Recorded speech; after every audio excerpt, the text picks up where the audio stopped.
بسم اللہ الرحمن الرحیم۔ السلام علیکم عزیزان من، آخر وحی کیا ہے؟ وحی کی سائنسی حقیقت کیا ہے؟ اللہ وحی کیسے نازل کرتے ہیں؟ وحی کو سمجھنے کے لیے ضروری ہے کہ ہمیں معلوم ہو کہ اللہ تعالیٰ وحی کس چیز سے کرتے ہیں اور وحی کس لیے کرتے ہیں۔ اللہ تعالیٰ نے ان سوالوں کا قرآن میں جواب یہ دیا ہے کہ اللہ تعالیٰ وحی روح کے ذریعے کرتے ہیں، اور وحی میں اللہ تعالیٰ اپنے امر یعنی کام یا احکامات نازل کرتے ہیں، جیسا کہ سورۃ شعراء میں فرمایا، یوں ہی وحی کی تیری طرف روح سے اپنے امر یعنی احکامات۔ مطلب یہ کہ اللہ تعالیٰ اپنے احکامات وحی کے ذریعے نازل کرتے ہیں اور وحی کو روح کے ذریعے سر انجام دیتے ہیں۔ سورۃ مومن میں اس کو مزید وضاحت سے بیان کیا ہے۔ بلند درجے دینے والا عرش کا مالک القاء یعنی وحی کرتا ہے، روح سے اپنے امر یعنی احکامات اپنے جس بندوں پر چاہے کہ وہ ملنے کے دن سے ڈرائے۔ اللہ تعالیٰ نے سورۃ نحل میں پھر بتایا کہ فرشتے بھی اللہ کے حکم سے روح ہی سے وحی کو سر انجام دیتے ہیں، نازل کرتے ہیں۔ ملائکہ روح سے اس کے امر یعنی احکامات اس کے جن بندوں پر چاہے کہ ڈر سناؤ، میرے سوا کسی کی عبادت نہیں تو مجھ سے ڈرو۔ اب ان آیتوں سے کنفرم ہو گیا ہے کہ وحی میں اللہ تعالیٰ کے احکامات یا پیغامات ہوتے ہیں، اور اللہ تعالیٰ اور ملائکہ بھی وحی کو روح کے ذریعے نازل کرتے ہیں۔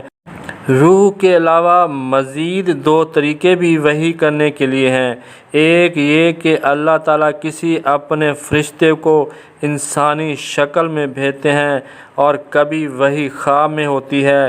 ترمذی میں ہے کہ حضرت ابن عباس رضی اللہ عنہ سے روایت ہے کہ انبیاء کرام کے خواب وحی ہیں، اور بخاری شریف میں ہے کہ آپ پر وحی کا ابتدائی دور اچھے سچے پاکیزہ خوابوں سے شروع ہوا۔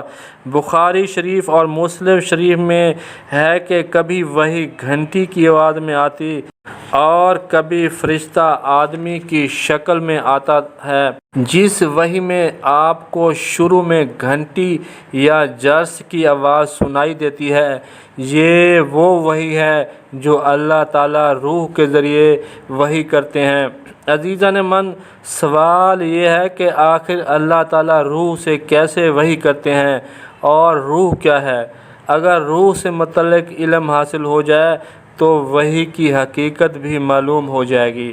ہم روح کو جاننے کے لیے قرآن سے رجوع کرتے ہیں، کیونکہ اللہ تعالیٰ نے سورۃ نحل میں فرمایا کہ قرآن میں ہر شے کا بیان ہے، اور ہم نے تم پر یہ قرآن نازل کیا کہ ہر چیز کا روشن بیان ہے، اور ہدایت اور رحمت اور بشارت ہے مسلمانوں کے لیے۔ اس لیے ہم دیکھیں گے کہ قرآن نے روح سے متعلق کیا فرمایا ہے۔ سورۃ بنی اسرائیل میں اللہ تعالیٰ نے فرمایا کہ روح اللہ کا امر ہے، اور تم سے روح کو پوچھتے ہیں، تم فرماؤ روح میرے رب کا امر ہے۔ پتہ یہ چلا کہ روح رب کا امر ہے، تو پھر آخر رب کا امر کیا ہے؟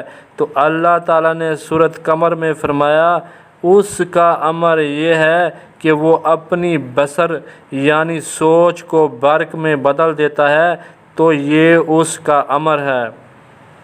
وَمَا أَمْرُنَا إِلَّا وَحْدَةٌ كَلَمْحٍ بِالْبَصَرِ، اور میرا امر نہیں مگر صرف بصر یعنی سوچ کی برق۔ عربی میں بصر سوچ کو کہتے ہیں، اور کلمہ کے معنی بجلی یا برق کے ہیں، اور اللہ نے اپنی بصر یعنی سوچ کو برق میں بدلنے کی مزید وضاحت سورۃ قیامہ میں فرمائی۔ فَإِذَا بَرَقَ الْبَصَرُ، جب بصر یعنی سوچ برق میں بدل جائے۔ ہمیں ان آیتوں سے یہ پتہ چلا کہ جب اللہ تعالیٰ اپنی سوچ کو برق میں بدلتے ہیں تو یہ رب کا امر ہے اور امر اللہ کی روح ہوتی ہے۔ مطلب یہ ہوا کہ جب اللہ تعالیٰ روح سے وحی کرتے ہیں تو اپنی سوچ کو انبیاء کرام کے قلب پر نازل کرتے ہیں تو اللہ تعالیٰ کی سوچ برق یعنی روشنی کی صورت میں ظاہر ہوتی ہے۔ اس لیے اللہ تعالیٰ نے مزید وضاحت کے ساتھ حضرت موسیٰ علیہ السلام پر ہونے والی وحی کو نار یعنی آگ یا روشنی یا برق فرمایا ہے، جیسا کہ سورۃ طٰہٰ میں فرمایا، جب اس نے ایک نار یعنی آگ دیکھی تو اپنی بیوی سے کہا، ٹھہرو، مجھے ایک آگ کا احساس ہوتا ہے، شاید میں تم سب کے لیے چنگاری لاؤں یا آگ سے ہدایت پاؤں۔ پھر جب آگ کے پاس آیا، ندا آئی، اے موسیٰ، بے شک میں تیرا رب ہوں، تو اپنے جوتے اتار یعنی اپنے تمام کام چھوڑ دے، بے شک تو پاک جنگل طویٰ میں ہے اور میں نے تجھے پسند کیا، کان لگا کر سن جو تجھے وحی ہوتی ہے۔ سورۃ نمل میں پھر اللہ نے اپنی وحی کو نار یا روشنی میں بدلنے کا ذکر کیا ہے اور اس آگ کو اپنی طرف منسوب کیا ہے۔ جب موسیٰ نے اپنی گھر والی سے کہا، مجھے ایک آگ نظر یعنی احساس ہوتی ہے، ان قریب میں تمہارے پاس اس کی خبر لاؤں یا اس میں سے کوئی چمکتی چنگاری لاؤں کہ تم تاپو۔ پھر جب آگ کے پاس آیا، ندا کی گئی، برکت دیا گیا وہ جو اس آگ کی جلوہ گاہ میں آیا اور جو اس کے آس پاس ہے، اور پاکی ہے اللہ کو جو رب العالمین ہے۔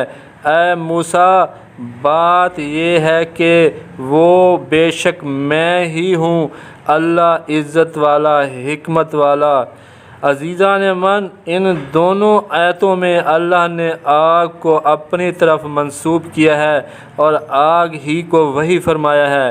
اب ہمیں معلوم یہ ہوا کہ اللہ تعالیٰ کی وحی جو اللہ تعالیٰ کی سوچ ہوتی ہے اور نار یا برق کی صورت میں نازل ہوتی ہے۔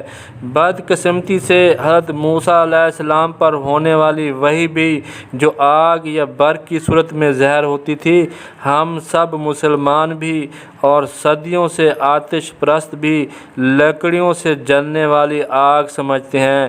فرق صرف یہ ہے کہ ہم مسلمان آگ کی پوجا نہیں کرتے اور آتش پرست غلط فہمی میں صدیوں سے آگ کی پرستش کر رہے ہیں۔